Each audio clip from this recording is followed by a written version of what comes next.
El canibalismo se dice que es la práctica de alimentarse de miembros de la propia especie. Infinidad de ejemplos tenemos en el reino animal, en donde estos seres vivos se alimentan de sus propias crías e incluso de otros que no pertenecen a la misma manada. Sin ir más lejos, en la antigüedad, el canibalismo era una práctica frecuente en algunas tribus de humanos, de las que hoy quedan pocas pero que siguen existiendo y llevando a cabo esta forma de vida. Issei Sagawa no perteneció a ninguna tribu ni nada menos, sino que era un simple estudiante de literatura que desde pequeño lo perseguía una terrible obsesión, un feroz deseo de comer carne humana.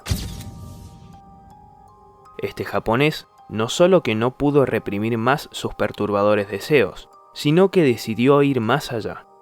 El día jueves 11 de junio de 1981, Issei invitó a su compañera de estudios, Renée Harterveld, a su departamento ubicado en el segundo piso de un elegante edificio en uno de los barrios más lujosos de París.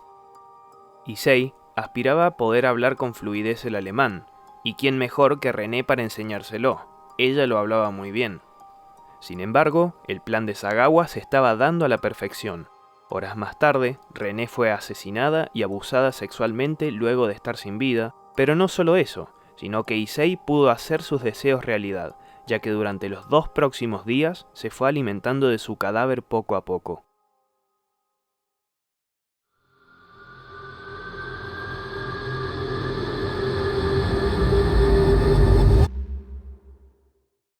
Issei Sagawa nació de manera prematura el 26 de abril de 1949 en Kobe, Japón.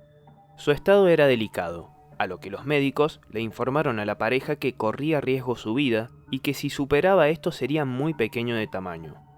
Por dicho motivo, Issei fue el hijo mimado de sus padres. 2 años más tarde, nació el segundo varón al que llamaron Jun. Pese al pronóstico médico, Issei creció como cualquier niño normal bajo la atenta mirada de sus padres.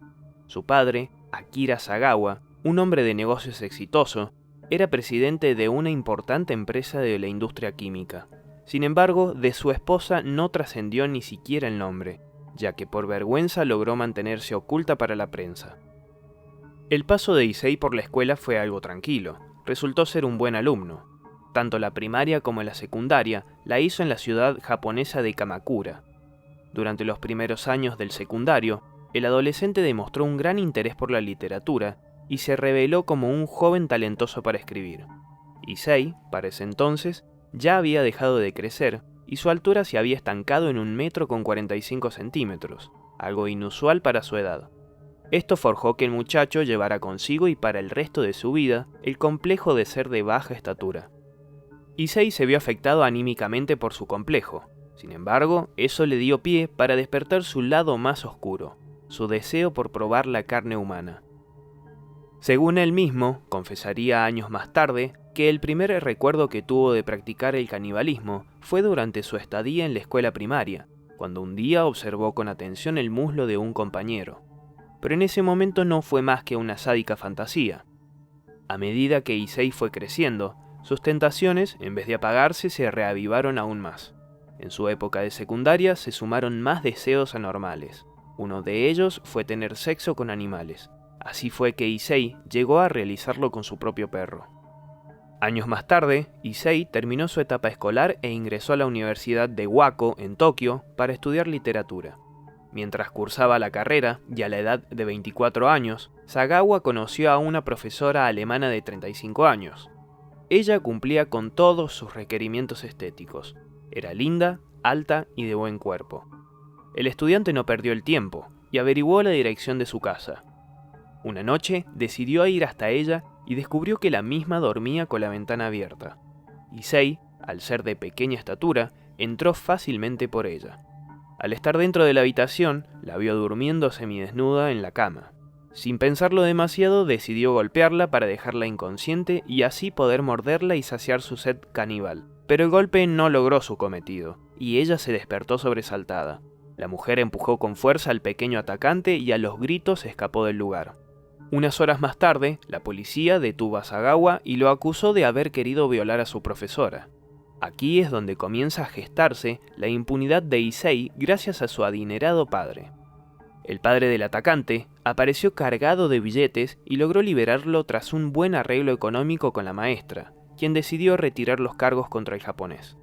Ni el abogado, ni la policía, ni el psiquiatra que lo entrevistó en la comisaría estaban al tanto de la verdadera intención de Issei. No era la de violar a su víctima, sino que quería comérsela.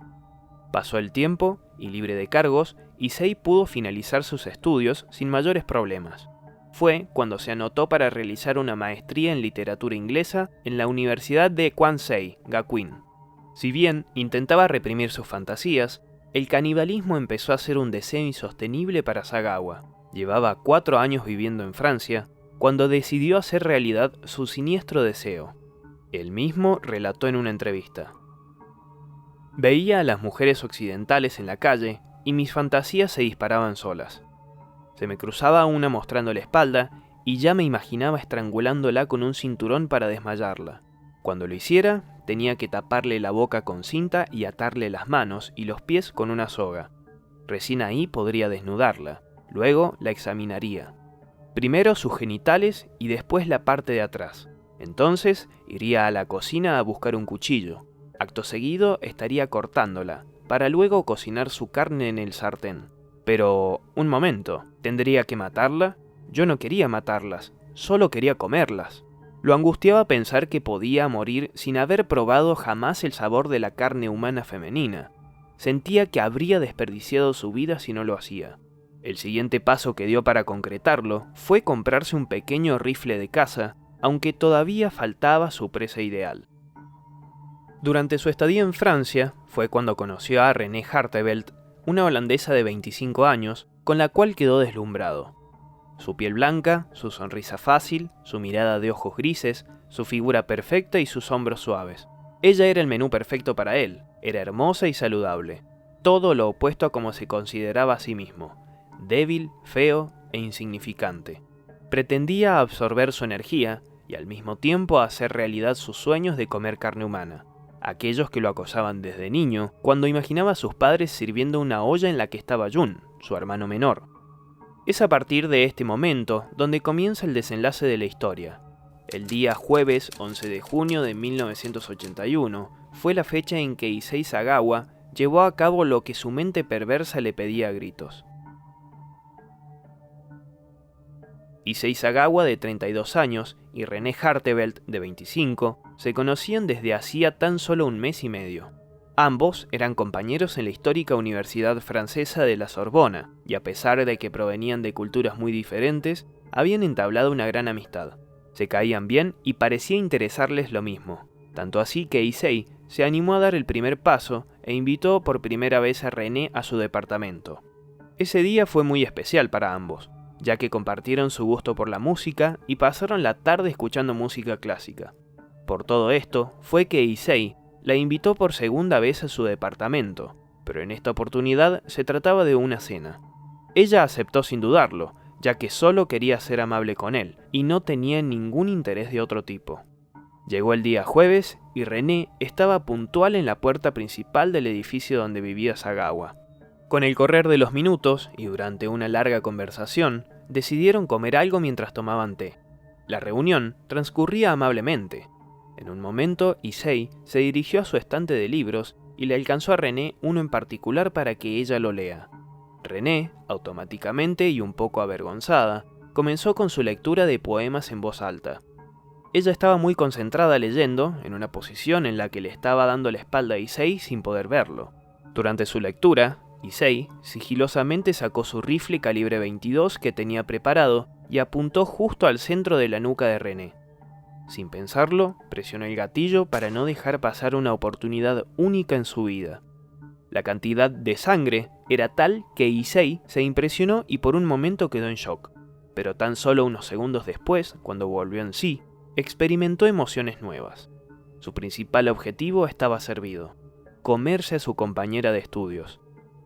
Acto seguido comenzó a morder su glúteo derecho, ya que consideraba que tendría menos sangre que el izquierdo, que estaba más cerca del corazón. Sin embargo, sus dientes no pudieron desgarrar la piel de la joven. Era más difícil de lo que se hubiera imaginado. Tras intentarlo varias veces, pudo lograrlo. Quedó sorprendido por el sabor suave de la carne y por el color amarillento de la grasa humana. Horas más tarde, y luego de saciar su sed caníbal, descendió a los límites de su locura y abusó sexualmente del cadáver de la mujer. Pasaron 2 días en los que la dieta de Issei Sagawa se basaba principalmente en la carne de su víctima. Desmembró el cuerpo como si de un animal se tratara y guardó en su heladera las partes que iba a comer los días siguientes. Los restos que consideró desperdicios los colocó dentro de grandes valijas, pero éstas pesaban demasiado. El asesino esperó a que el sol se oculte por debajo del horizonte para deshacerse de las valijas y tener menos chances de ser descubierto. Issei bajó como pudo las valijas del edificio tratando de no generar ningún tipo de sospecha por parte de los vecinos. Al salir del lugar, caminó unos metros arrastrando el equipaje hasta que por fin consiguió un taxi. El conductor, de buena autoestima y con gran compromiso con sus clientes, decidió bajar y ayudar a Issei con las valijas para meterlas en el baúl del vehículo. Cuando éste levantó la primera, lo hizo con un gran esfuerzo y en forma de chiste le preguntó a Sagawa si no llevaba algún muerto. Automáticamente, Issei lanzó una carcajada y le indicó que se dirigieran hacia el cercano parque parisino Bois de Boulogne. Ese sábado 13 de junio, una joven pareja se encontraba en el famoso parque haciendo ejercicios cuando a lo lejos vieron algo que les llamó poderosamente la atención. Un hombre de estatura muy baja descendía de un taxi y arrastraba con mucha dificultad 2 valijas enormes. Este hombre no ve que la pareja la observa detenidamente, por lo que llega al lago del parque y empuja los bultos hacia el borde del agua. Recién ahí es cuando levanta su mirada y ve que es observado. Automáticamente se asusta y se retira del lugar. Una vez liberado el espacio, la joven pareja, plagada de dudas, decidió acercarse a ver qué era lo que había descartado aquel pequeño hombre. En el lugar notaron que una de las valijas estaba entreabierta y que por la endija de la misma sobresalía una mano ensangrentada. Aterrados por lo que vieron, llamaron de inmediato a la policía. Las autoridades no tardaron en llegar al lugar y descubrieron que dentro de la primera valija había 2 brazos amputados, un par de piernas y la cabeza de una joven de tez blanca. En la segunda valija se encontraron con el torso de la misma.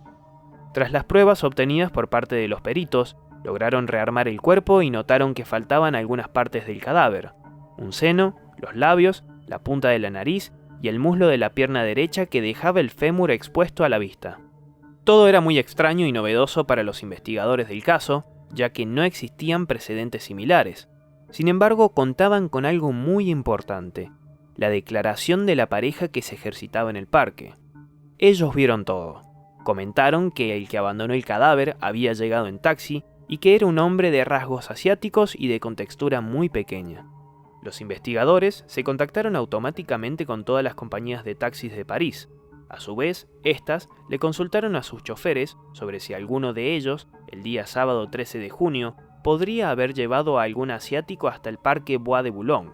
En un abrir y cerrar de ojos apareció el conductor que ofició de chofer del asesino y describió con exactitud el lugar exacto donde había recogido a su pequeño pasajero.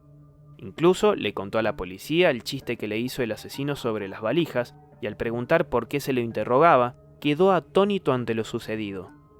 Pasaron tan solo 2 días para que 6 policías se hicieran presentes en el departamento de Sagawa. Estaban preparados para combatir con armas contra el asesino en caso de que éste presentase resistencia alguna.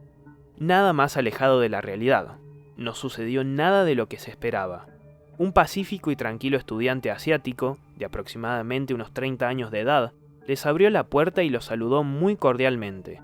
Les dijo su nombre y en ningún momento se negó a ser detenido. Sin embargo, no coincidía la personalidad del autor del crimen con lo que la policía encontró dentro del departamento. Lo que escucharán a continuación es un resumen de la escalofriante confesión que brindó Issei Sagawa tras ser interrogado por las autoridades policiales. Luego de la primera cita. No podía quitarle los ojos de encima. Cuando se fue, podía sentir el aroma de su cuerpo en las sábanas de la cama donde había estado sentada leyéndome un poema. Chupé los palitos con los que comió y lamí su plato para saborear sus labios. Mi pasión era tan grande que quería comérmela. Así sería mía para siempre. Más adelante comentó cómo se dieron los hechos luego del asesinato. Traté de limpiar, pero me di cuenta que no podía parar el caudal de sangre que salía de su cabeza. Le empecé a sacar su ropa, Fue difícil hacérselo a un cuerpo muerto. Comencé a tocar todo su cuerpo. Era muy suave. Me pregunté dónde debía morder primero y decidí que debía ser la parte superior de sus glúteos. Mi nariz estaba cubierta por su piel blanca. Traté de morder fuerte, pero no pude. Me dolió la mandíbula terriblemente. Tomé un cuchillo de la cocina e intenté hundirlo en su piel, pero tampoco pude. De golpe supuró grasa de la herida y me recordó al maíz. Fue raro. Tuve que cortar muy profundo para llegar a la parte roja.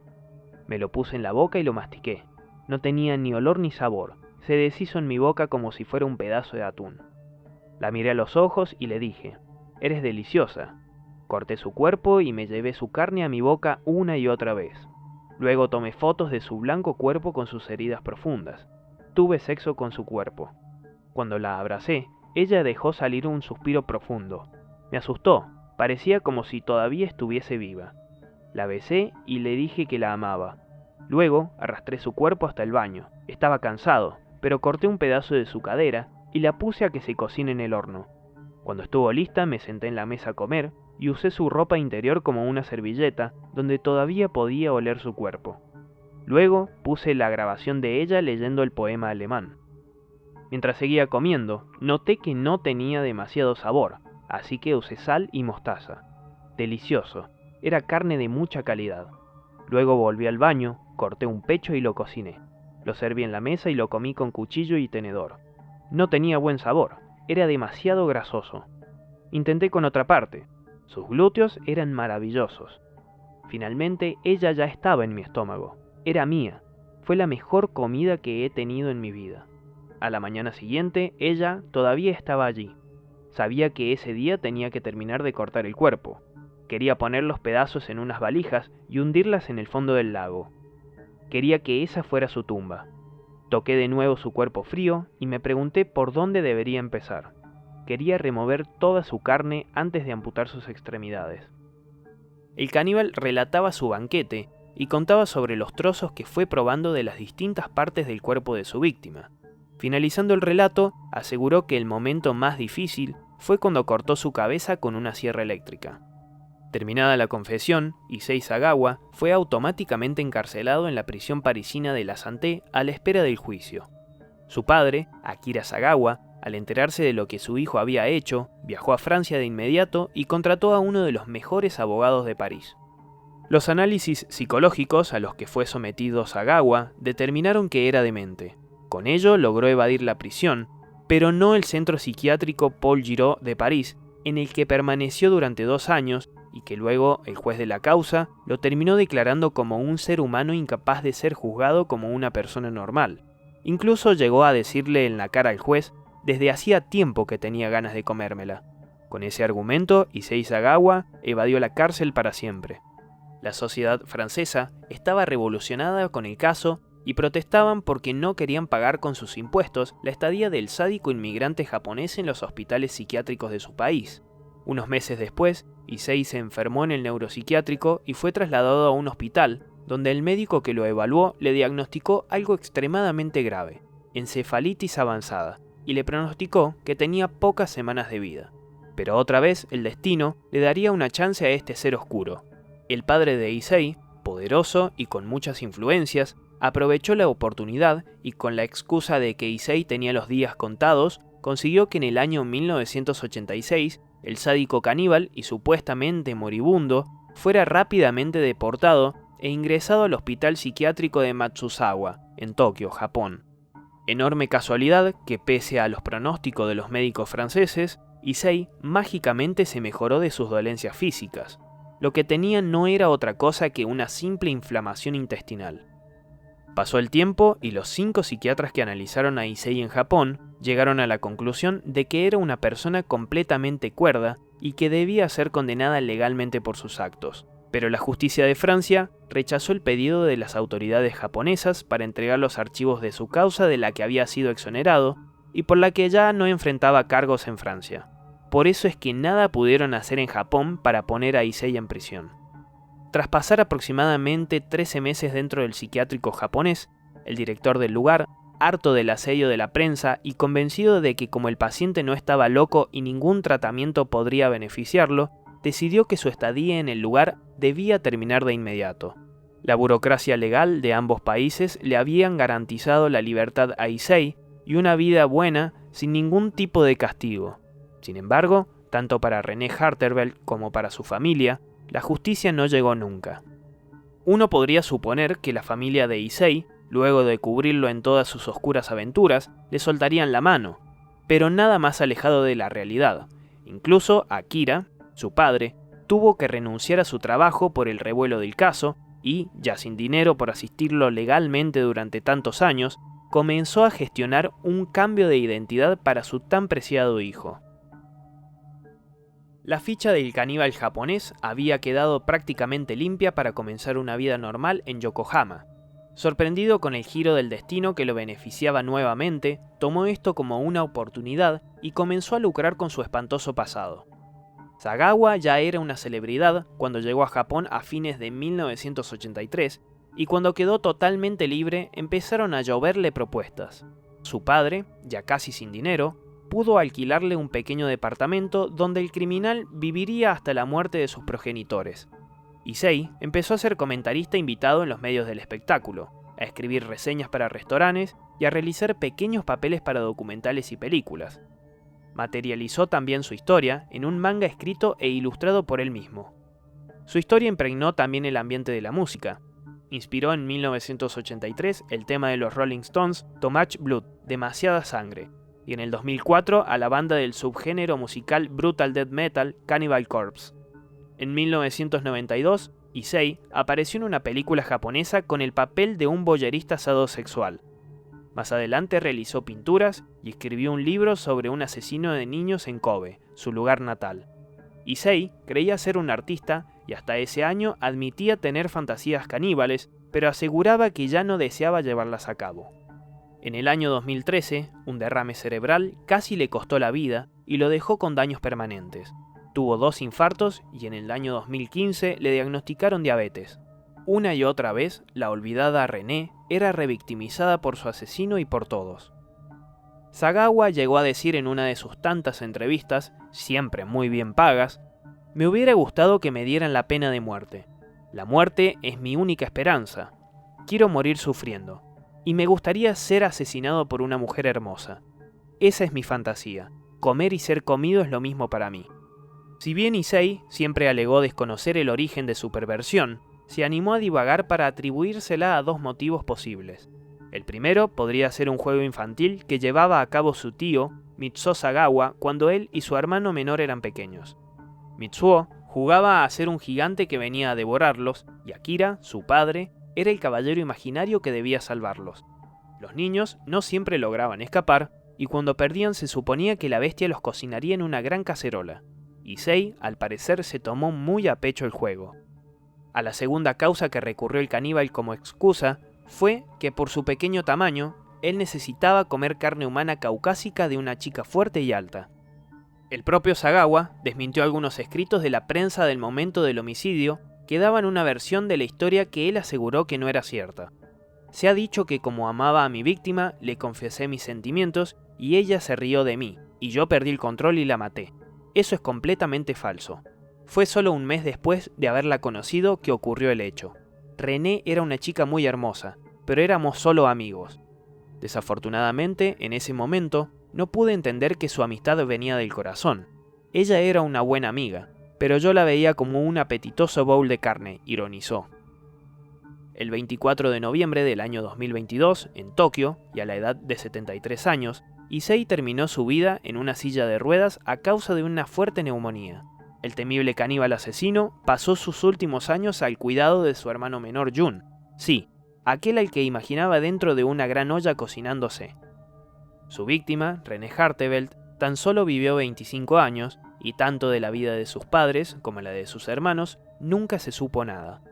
Quizás solo se escondieron del mundo por el espanto de ver la fama creciente del caníbal, la incoherencia de los médicos y la inacción de la justicia. El mundo, una vez más, funciona al revés. Issei Sagawa, el caníbal confeso, vivió como una celebridad hasta viejo, en completa libertad y lucrando de su nefasta acción. Deja tu opinión en los comentarios, suscríbete si te gusta el contenido y activa la campanita para enterarte cuando haya un video nuevo.